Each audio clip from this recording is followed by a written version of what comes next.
నా ప్రజలారా మీరు నా మాట వినండి, నా మాట వినండి, నా మాట వినండి అని ఎంతో దేవుడు వాక్యము బలబుద్ధి చెప్తున్నట్టు మనం చూస్తున్నాం.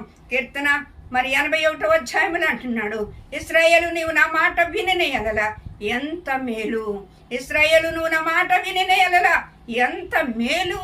అవునండి, మనకి మేలు కలగ చేయటానికే దేవుడు మనలో ఉండటానికి దేవుడు ఇష్టపడుతున్నాడు. మనం ఏదో ఒక రోజు నీ లోకాన్ని విడిచి వెళ్ళాలి.